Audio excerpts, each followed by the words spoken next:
Eu preciso confiar em vocês, preciso que vocês entendam para que eu estou constituindo esse meu patrimônio, o que eu pretendo fazer com ele.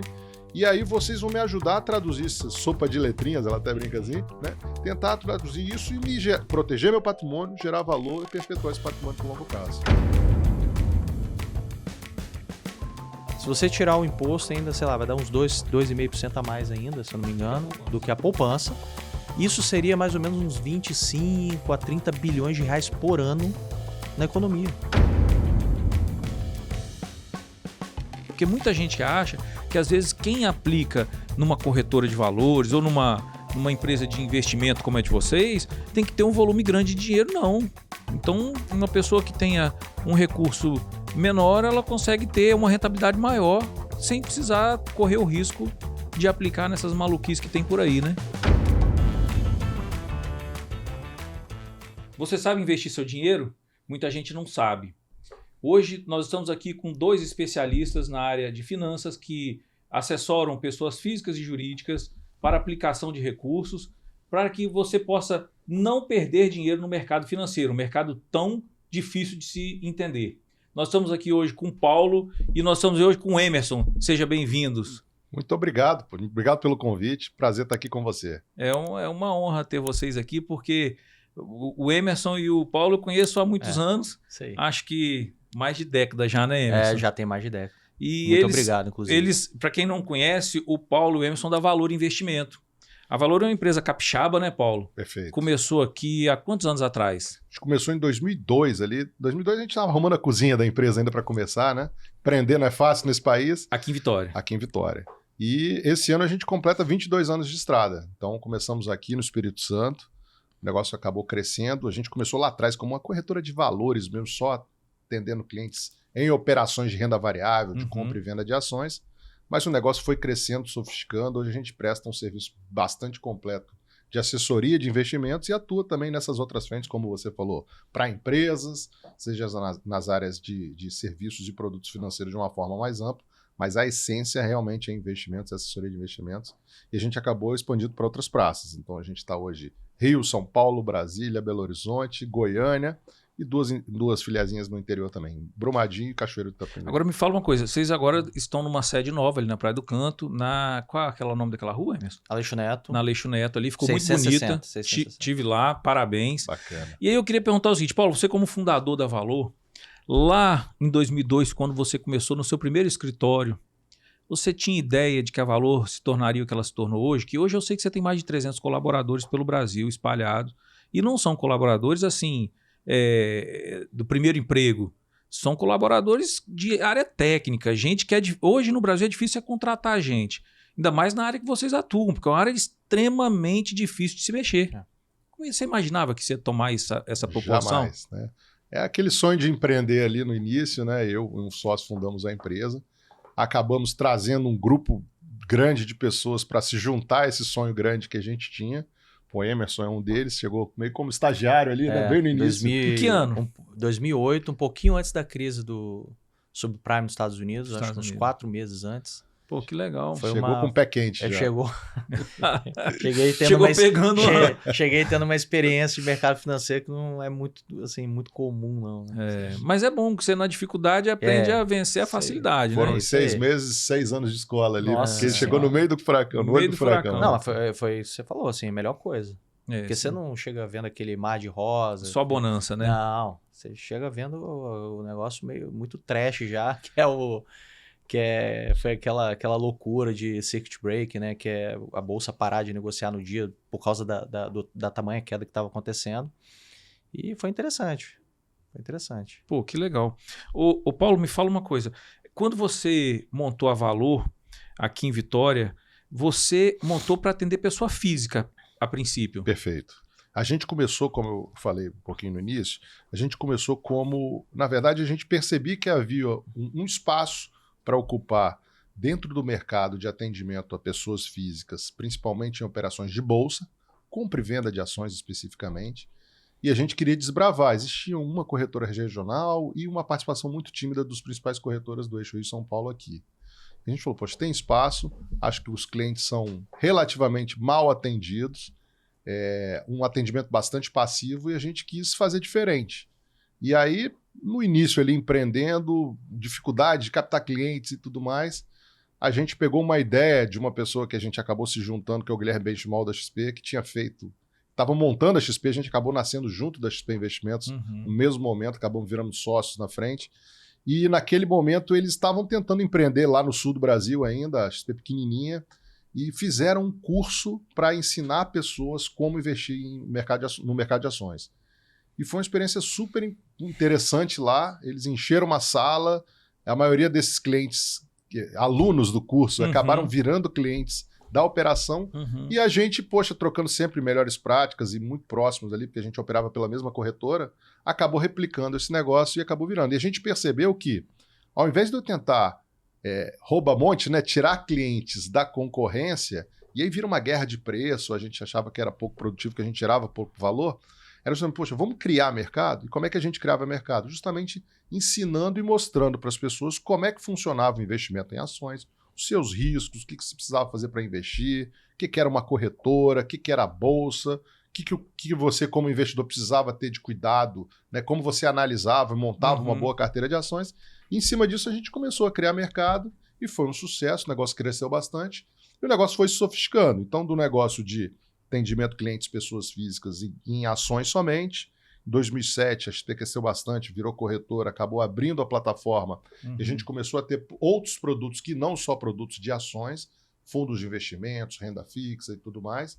E o negócio que era simplesmente uma corretora de ações acabou virando, num segundo momento, uma empresa de assessoria de investimentos. A gente tentava assessorar os nossos clientes de uma forma mais ampla no controle e no acompanhamento dos seus portfólios, já com todos os tipos de classe de ativo. E o negócio também evoluiu. Hoje a gente tenta ser uma solução completa de serviços. Agora, hoje, a Valor tem... Qual é o número de clientes dela, de carteira, entre pessoa física e pessoa jurídica hoje? Hoje a gente tem mais de 50 mil clientes cadastrados, 50 mais 27 mil clientes ativos no Brasil todo. É muita gente. É bastante gente. Você consegue atender esse monte de gente? A Valor consegue personalizar um atendimento? Sem dúvida. A gente precisa, de fato, segmentar, né? Lógico que o cliente maior ou a empresa, ela exige, eventualmente, um atendimento um pouco mais complexo do que uma pessoa física, né? O investidor que sai da poupança ali, eventualmente com a carteirinha um pouco melhor, a complexidade do atendimento e até mesmo da alocação, ela é bem menor do que atender uma empresa, atender uma pessoa física que tem muito patrimônio. E aí, inclusive, não é só tocar o patrimônio, principalmente dessas famílias, dessas pessoas que têm mais recursos, é tentar ajudar o cliente a gerir o patrimônio, olhar de uma forma mais ampla, se preocupando não só com rentabilizar o dinheiro, mas também todas as questões de planejamento patrimonial, né, questões sucessórias, questões tributárias, porque à medida que essas famílias vão tendo patrimônio maior, não tem só dinheiro, tem imóveis, tem participações em empresas, eventualmente dinheiro no exterior aplicado. Então você precisa, de fato, trazer um atendimento, uma consultoria de uma forma um pouco mais ampla para poder, de fato, gerar valor na preservação e no acompanhamento do patrimônio das famílias. Agora eu vou te fazer uma pergunta que é o seguinte: para ser cliente da Valor, precisa ter um valor mínimo para poder aplicar? Ou a pessoa tem que ter um capital, pode ter um capital menor também? Na verdade, não precisa, como eu falei, a gente tem uns segmentos, então a gente tem o nosso segmento digital, que atende os clientes com volumes menores de investimentos, são clientes que têm 5, 10, 20, 50 mil reais. A gente consegue atender por esse canal digital. Então a pessoa com 5 mil consegue ser cliente da Valor. Consegue ser cliente da Valor. E aplicar o dinheiro dela melhor...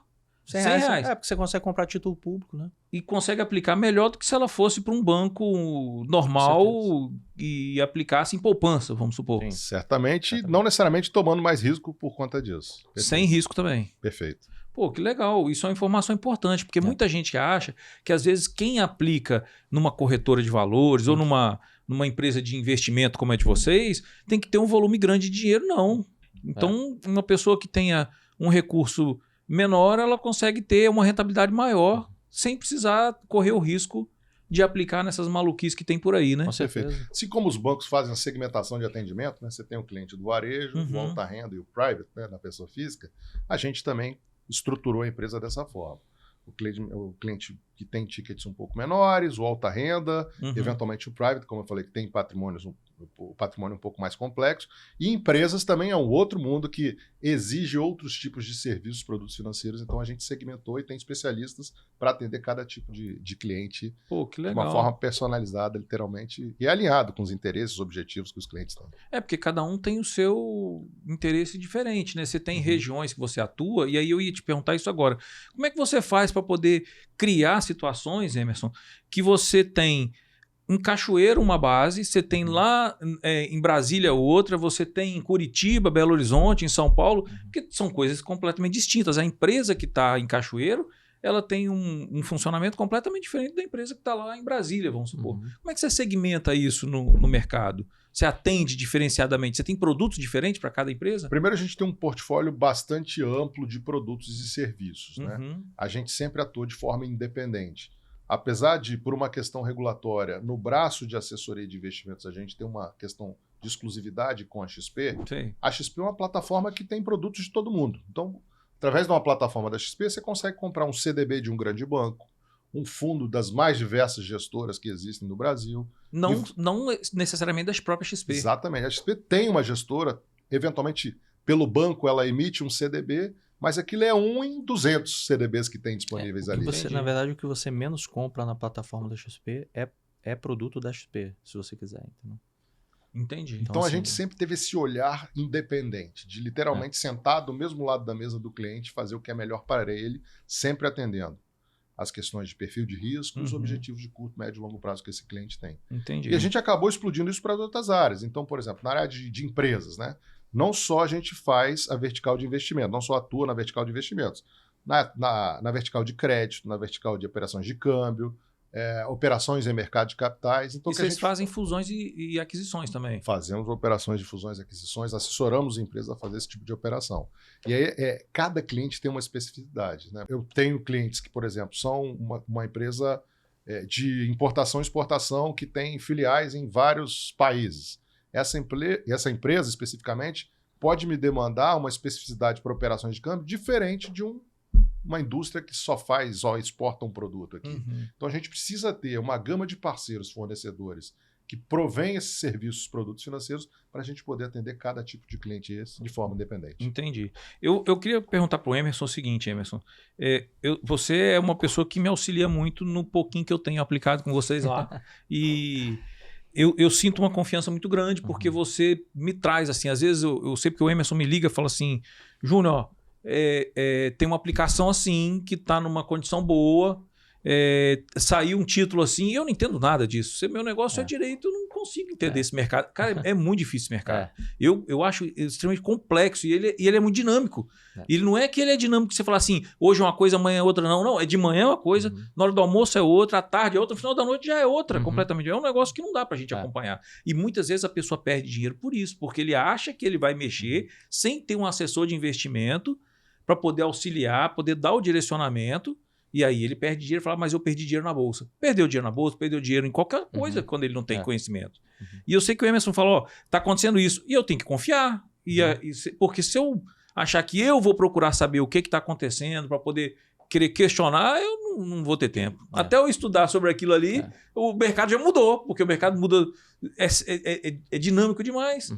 E aí, Emerson, eu queria te perguntar o seguinte, você tem cliente que você às vezes vai sugerir um investimento e ele fala assim, não, mas eu não concordo não, porque eu quero aplicar em tal coisa que às vezes é muito arriscado, e você fala assim, cara, isso... Porque tem gente que fala assim, meu amigo aplicou e você fala, calma, não é assim. Você tem gente desse que é assim? Tem. A gente está há 10 anos juntos, assim, né? E aí eu sempre tento passar aquilo que é o perfil do cliente, né? Eu costumo falar com o cliente assim, olha, quando ele chega lá, a gente vai ter um namoro extenso. Porque você tem um perfil, o Paulo tem um perfil, eu tenho um perfil, então todo mundo é diferente na questão do que aceita, do que gosta, do prazo e etc. Né? Então, e você tem que respeitar isso de cada cliente. Eu tenho que respeitar. Então, com o tempo, você vai conhecendo aquela pessoa, né? O que ela gosta, o que ela aceita. Então, você vai ficando cada vez mais assertivo. Mais próximo dela mais próximo dela também, exatamente. E aí, a gente sempre... Com o tempo, a gente vai conseguindo oferecer para ela o que é o perfil exatamente do que ela quer. Tem gente que chega lá, tia, pai de amigo, chega e fala, cara, eu quero um negócio 100% renda fixa. Pô, beleza, sem problemas. Porque não aguenta ver o dinheiro não aguenta subindo e ver, descendo. não aguenta ver. Aí tem gente que às vezes chega contando algum milagre. Eu falei, olha só, esse milagre que você está contando aí, eu não acredito, tá? Assim, eu não acho que isso seja dessa forma, não. Então lá, assim, a gente fica o dia inteiro lá, lendo, relendo, vendo o que são os ativos por trás, garantias e etc. Para na hora que o cliente tem um tempo de falar com a gente conseguir passar para eles a informação mais mastigada possível. Mais precisa também, né? Isso. Porque tem que ser assim, esse ativo é isso, é essa empresa, o risco é esse, o que tem por trás, até onde vai. E aí o cliente ele fala se ele aceita ou não o risco. Né? Agora, você falou, Paulo, da questão de a pessoa conseguir aplicar na plataforma, né, que vocês têm. Essa questão tecnológica, isso vem a cada dia, ela vem se alterando, modificando, e a inovação é um negócio que não tem volta mais, né? Nós estamos falando de inteligência artificial e o que a Valor tem investido ou tem buscado nesse mundo tecnológico para poder garantir mais segurança aos clientes ou para poder inovar no ramo da financeiro? Primeiro, eu acho que em termos de segurança da informação, acho que é algo muito sensível. A gente tem LGPD hoje com a faca no nosso pescoço a todo tempo. Mesmo. Instituições financeiras, de uma forma geral, e nesse mercado não é diferente, elas acabam tendo uma responsabilidade maior ainda, né, do que eu acho que as demais empresas.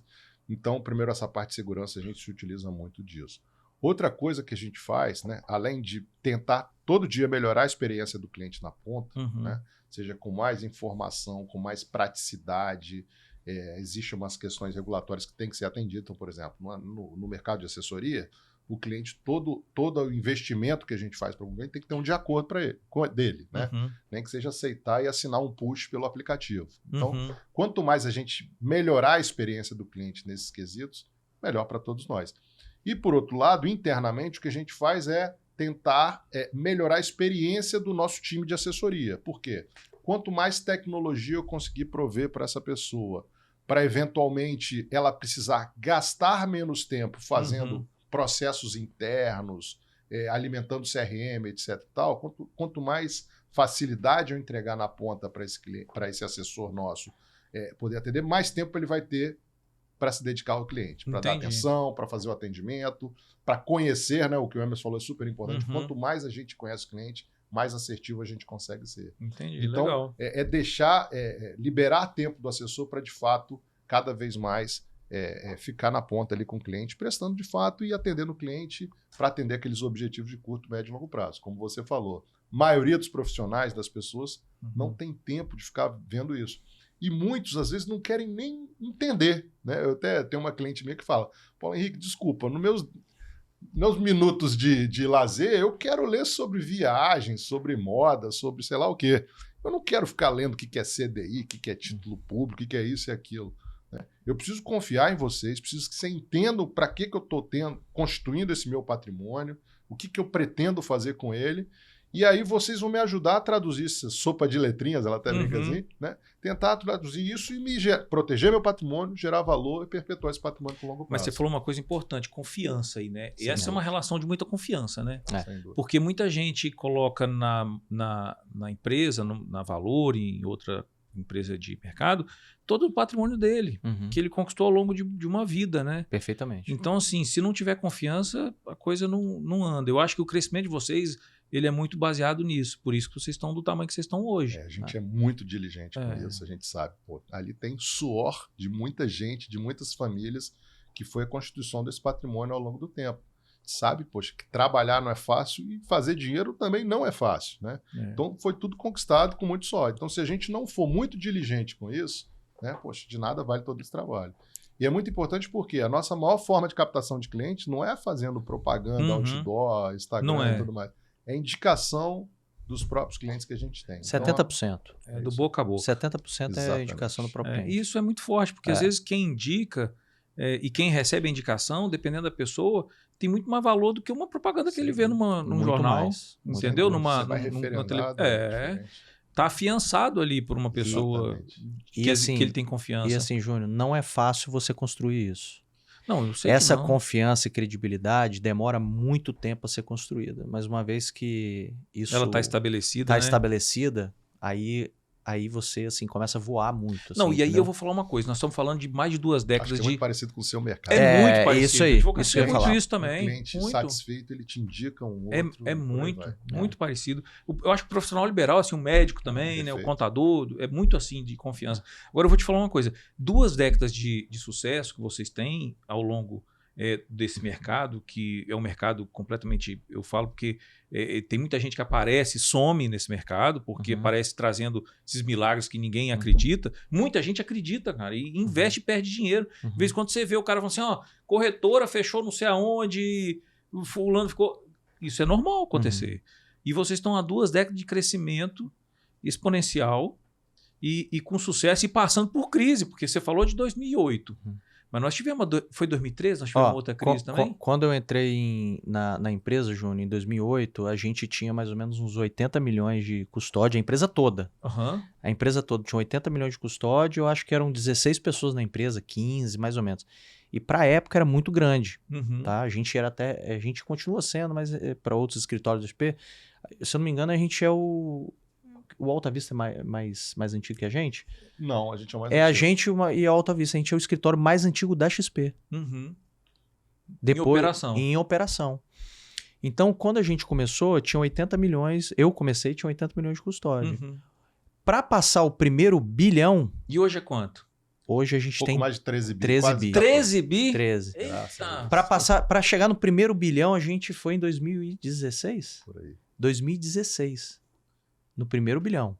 Depois do primeiro bilhão, foi Aí a coisa gira. dobrando, Dobrando, triplicando, dobrando. quadruplicando e... E eu falei de crise, nós passamos a crise de 2008. Uhum. Eu acho que foi 2013, teve uma crise também. O Brasil desandou muito 2014, forte, né? 2014. 15, onde teve o impeachment ali, que foi foi isso, o... Porque a economia estava ruim, Foi, né? foi. Teve um PIB Tava menos ruim. 8, foi bem... E aí, quando veio depois a pandemia, eu achei que o mundo fosse acabar. Falei assim, quando fechou tudo, eu lembro essa data, 19 de março de 2022. Mas quando... De 20, né? 2020. 2020. Isso. Falei assim, o mundo acabou, agora nós vamos viver todo mundo trancado de casa, vamos esperar até onde nós vamos aguentar com a comida que tá aqui. Eu achei que ia todo mundo sério mesmo, achei que o negócio ia... Foi uma loucura. Foi uma loucura, eu imagino, pro mercado de capitais, mercado financeiro que é o de vocês, né? Sem dúvida, foi assim, foi muito... Não havia previsibilidade nenhuma, ninguém sabia o que ia acontecer realmente. E aí, poxa, a gente falando de mercado acionário, né? Poxa, são empresas que dependem de consumo, que dependem de vender. E alguns setores foram altamente impactados, outros se mostraram extremamente resilientes, né? E pelo contrário, até cresceram no momento de crise.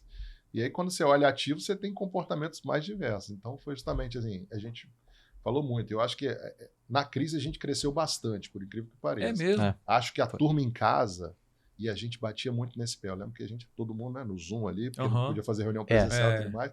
Todo dia, 9 da manhã, a gente fazia uma reunião com todo o time e falava, galera, vamos, a bolsa derretendo, a gente, vamos ligar para os clientes e passar todas as informações, ficar perto do cliente, munindo dele de informação. Se ele não estiver confortável e quiser resgatar e fazer, parar de tomar risco, ok, mas dê o máximo de informação possível para que essa coisa esteja bem clara. Entendi. E eu acho que estar perto é o mais importante, né? Não só ligar para dar boa notícia, você tem que ligar e falar, meu amigo, o negócio está complicado, está acontecendo isso e aquilo, o nosso risco é esse, está tudo bem, você dorme bem. Mas nós estamos aqui, né? Exatamente. Tem que ser Isso é legal. isso aí. Até porque você falou uma coisa de bolsa derretendo, tem muita gente que não tem experiência em aplicar em bolsa, e aí ele aplica porque ele viu a bolsa subindo, aí ele bota quando ele passa, sei lá, um mês, 2, e aí ele vê que às vezes a bolsa cai e fala, não, vou tirar meu dinheiro. Acontece muito isso, né? Acontece. Acontece o psicológico das pessoas atrapalha muito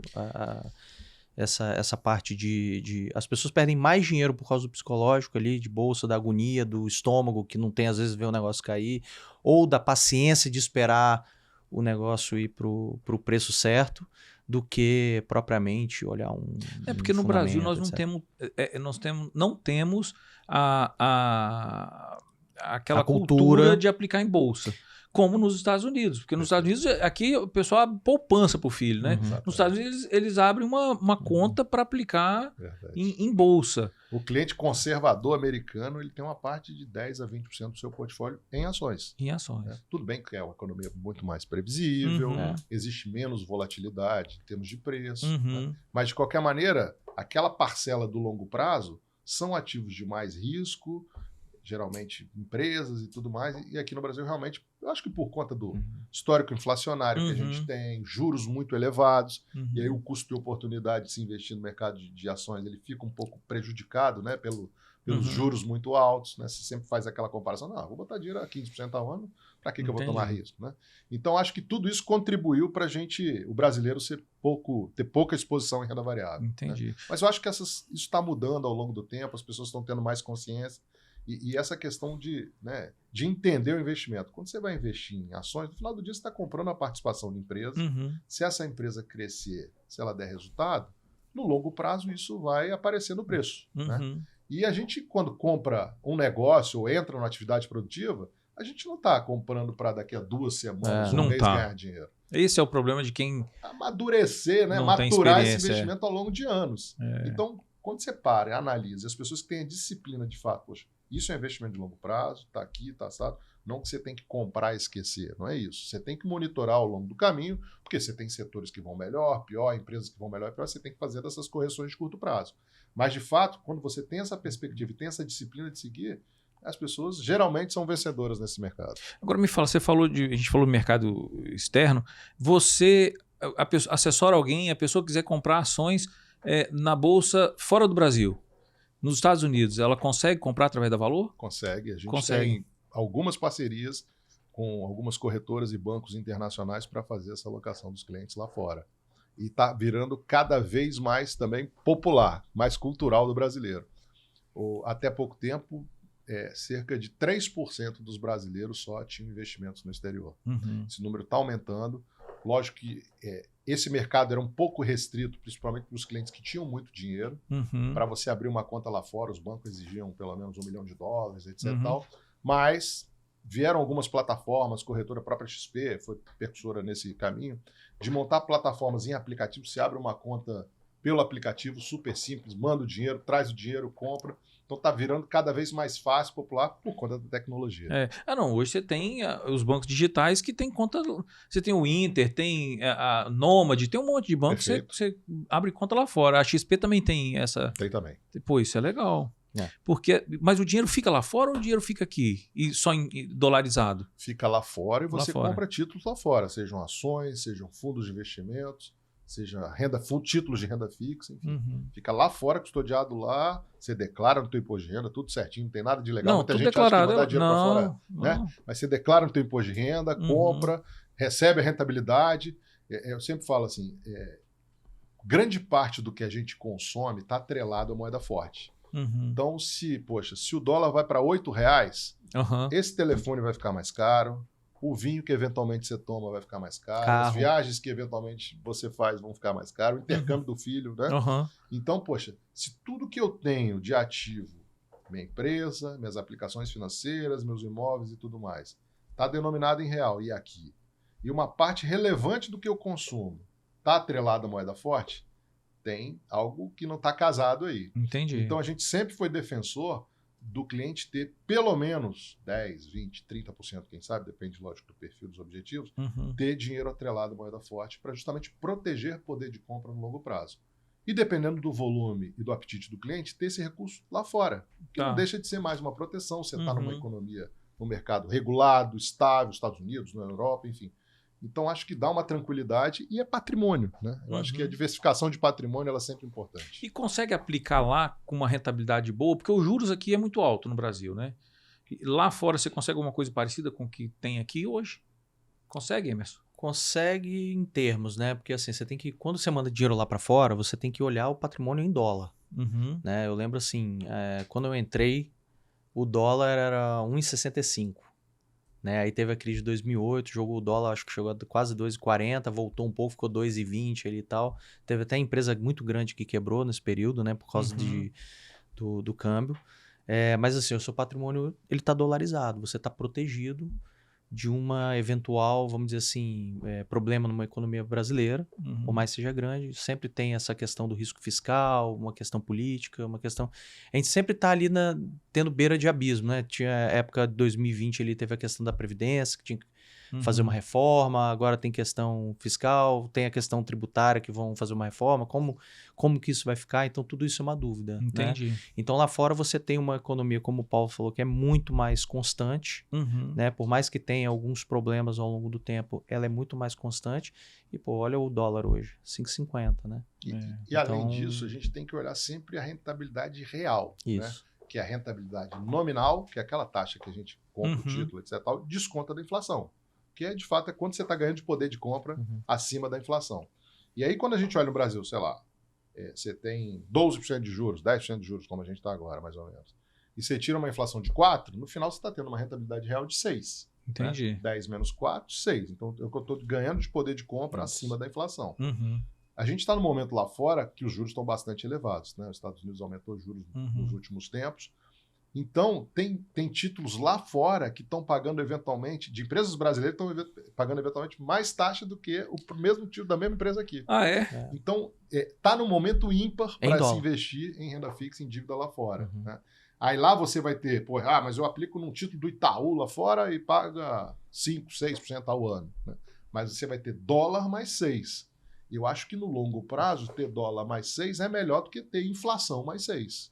Né? Então, é fazer esse equilíbrio e, de fato, sempre analisar a rentabilidade real. O que você teve de ganho de poder de compra acima da inflação, seja em real, seja em dólar. Então, quando você faz essa análise, tem uma diferença sim, porque você está ganhando um prêmio por estar numa economia mais volátil que é o Brasil, mas não é tão significativo assim. Então, por isso que é importante Mas ter você falou que quando antigamente tinha que ter conta com mais de $1 milhão, hoje, para fazer essa operação que você está falando, precisa de quanto? Qualquer valor, $1.000, $2.000. $1.000 consegue fazer isso? Consegue. Plataforma digital, a conta se abre em poucos minutos. Isso é interessante. Isso é muito democrático. Hoje em dia é muito democrático. Muito legal. Muito legal. Muito bacana. Você pode ter uma continha para viajar, que é muito menor o custo. Então, além de você ter os seus investimentos lá, eventualmente você pode ter nessa conta, você tem um cartão de débito, por exemplo. E quando você gasta o seu cartão de crédito que está viajando, você paga, além do câmbio da administradora do cartão, cobrar pelo menos uns 4% acima do câmbio comercial, você tem o IOF, que hoje está por volta de 5,38, se eu não me engano, 4,38, enfim, 5% de IOF sobre as contas. Então, no final, quando você soma o 4 mais o 5, você dá quase 10% acima do preço em dólar que você está pagando lá se você usar seu cartão de crédito no exterior.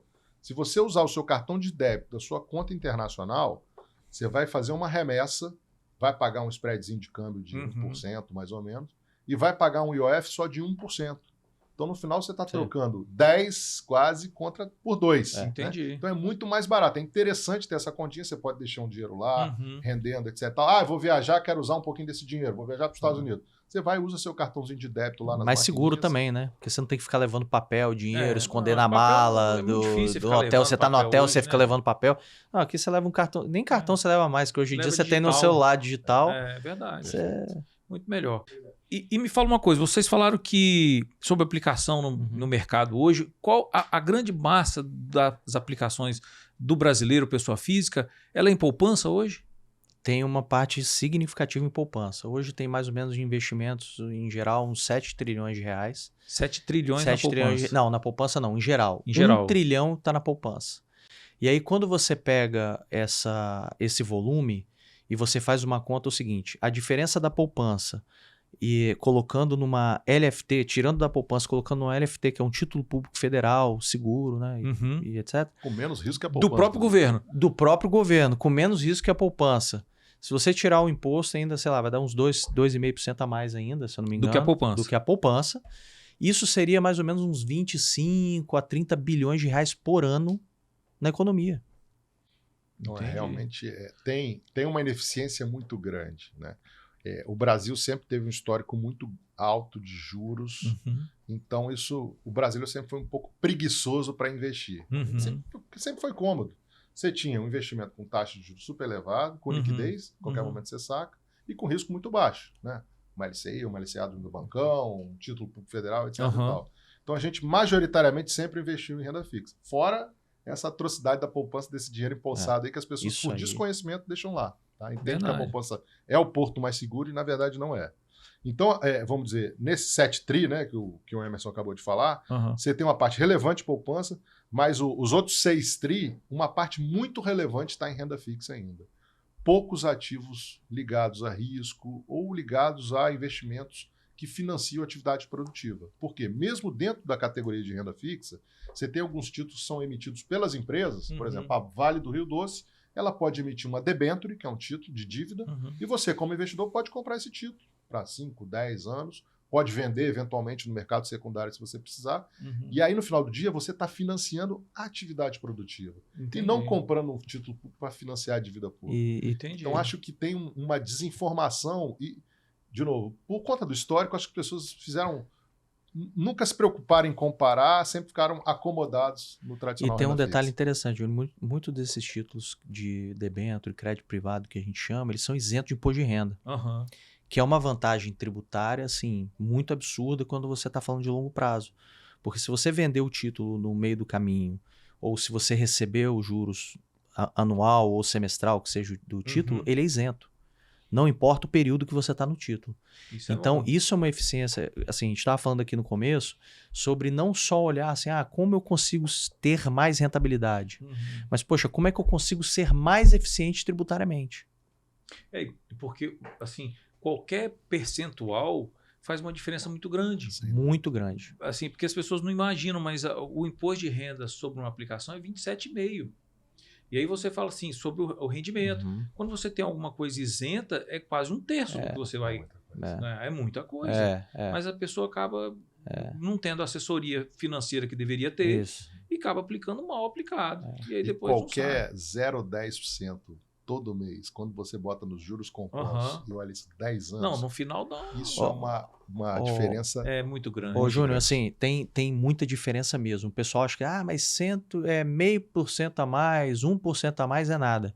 É sim, cara, faz muita diferença. Faz diferença, né? Faz muita diferença. Eu tenho até um exemplo lá de um fundo que a gente aloca há muito tempo, né, de renda fixa. Ele é um renda fixa.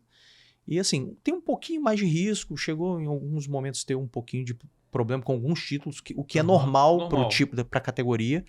Mas assim, no período de 8 anos, ele rendeu 20% a mais do que um fundo normal de renda fixa. Cara, mas 20% a diferença é muito grande. Mas eu tô falando de 8 anos. Entendi. Só que quando você fala de 1%, 0,8%, 1,5% para um ano, assim, a pessoa acha, mas é pouco. Mas só que no longo prazo é uma diferença absurda. Os juros compostos fazem uma diferença muito Faz uma grande. diferença muito absurda. É por isso da necessidade de um assessor de investimento que você tenha confiança e que saiba o que está fazendo. Perfeito. Eu queria agradecer a presença de Paulo Henrique Correia, do Emerson Delboni, que são da Valor Investimento. Fiquei muito feliz de vocês poderem estar aqui no nosso podcast. A gente tem feito entrevistas aqui maravilhosas, assim, com gente que tem a apresentar alguma coisa para o nosso público, para ensinar. E hoje aqui nós aprendemos muito com vocês. Queria agradecer de coração a presença de vocês, o microfone de vocês. Quiserem deixar uma mensagem, quiser deixar você primeiro, Paulo, Emerson depois, fique à vontade. Poxa, eu que agradeço o convite. Parabéns pelo podcast, pela história que vocês estão construindo. Na verdade, começou lá com teu pai, né? Papai, E profissionalmente vocês são referência e exemplo, né, de reputação aqui, né? Como a gente falou de reputação, de credibilidade. Poxa, muito obrigado. Eu tenho que falar de vocês. E sobre o projeto, muito bacana, de debater temas super interessantes aí. Parabéns mesmo. Obrigado. Muito bacana. Ô, Júnior, obrigado mesmo pelo convite. A gente fica sempre à disposição de ajudar todo mundo que quer investir um pouco melhor aquele dinheiro que foi construído de muito tempo, muito longo prazo. Com suor, né? É isso aí. Isso aí, gente. Obrigado. Valeu. Até a próxima.